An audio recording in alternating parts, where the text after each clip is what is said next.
Prend la route, un film de 1936 de Jean Boyer qui signe également le scénario, enfin si on peut appeler ça un scénario. Il y a Georges Van Parijs à la musique, et puis c'est une production ACE, Raoul Ploquin. C'est un film qui est tourné en Allemagne, mais attention, uniquement en version française, et on le comprend compte tenu du caractère complètement dégénéré de ce film. Les Allemands ne sont pas fous, ils réservent ce film uniquement au public français. Hein. C'est une sorte d'arme déjà de destruction morale du peuple français. Alors donc on va quand même étudier la distribution avant de dire tout le mal que l'on pense de cet horrible film. Alors à la distribution il y a Colette Darfeuille, bon, qui ma foi cachetonne, hein, qui cachetonne et qui mange à tous les râteliers. Il y a Milly Matisse, et puis dans la distribution... Ah oui, une petite nouvelle également. Il faut signaler la présence de Suzy Delair, toute charmante, employée de guichet de l'agence de tourisme, toute blondinette. On a dans la distribution masculine donc les deux héros, les deux ignobles, Jacques Pils et Georges Tabet. Et on a encore Allerme égaré dans ce film, mais bon là c'est vraiment pour le cacheton. Hein. Y a un billet de 1000 est toujours le bienvenu.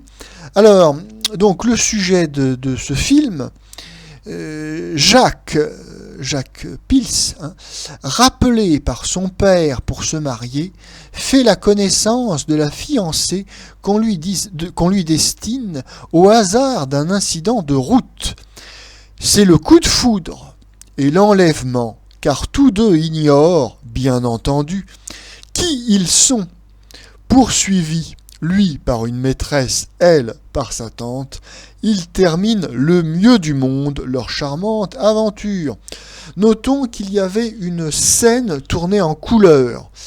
Oui, les Allemands avec Agfacolor sont très en avance sur le cinéma couleur, et d'ailleurs on peut même dire que la qualité Agfa couleur est même supérieure au Technicolor d'Hollywood. Donc sa petite parenthèse pour ce passage en couleur, mais moi que je n'ai pas vu, hein, ma copie est rigoureusement en noir et blanc, je n'ai pas vu la scène tournée en couleur.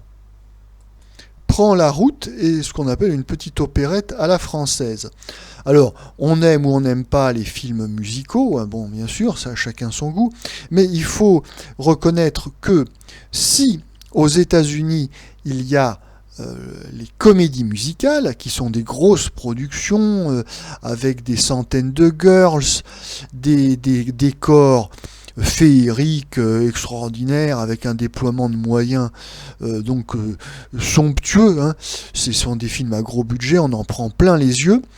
Alors nous, en France, on n'a pas ça. Hein. On n'a pas, bien que la France ait une tradition de revues, de cabaret, etc. Nous, on n'a pas ça. On n'a pas ce type de film. On a les films de chanteurs de charme mis en place dans des opérettes. Alors, on a Henri Gara. Bon, c'est le haut de gamme. Mais on a également Tino Rossi le Corse, Alibert le Marseillais, Reda Kerr l'Égyptien, et puis là on est dans le fond du panier, on a deux épouvantables chanteurs de charme juifs, et il faut dire qu'effectivement c'est assez difficile à supporter. C'est un film d'une grande vulgarité, et puis sous couvert de film musical, film de distraction, en réalité c'est un film qui salit le spectateur. Hein. C'est un spectacle assez avilissant en quelque sorte, puisque lorsque la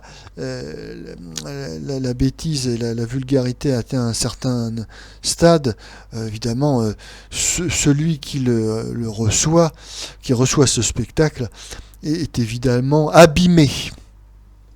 Non, la seule chose qui mérite d'être signalée, donc, c'est l'origine de la production de ce film. Il y a une certaine ironie, puisque on sait qu'il n'y a plus aucun juif allemand en 1936 qui travaille dans les studios de la UFA, et puis dans les studios allemands en général, mais il y a donc des juifs français qui travaillent en Allemagne pour produire ce genre de navets. à destination du public français. Donc il y a une certaine ironie, dirons-nous. On pourrait considérer que c'est une sorte de cadeau empoisonné que fait l'Allemagne au public français en produisant ce genre de film épouvantable.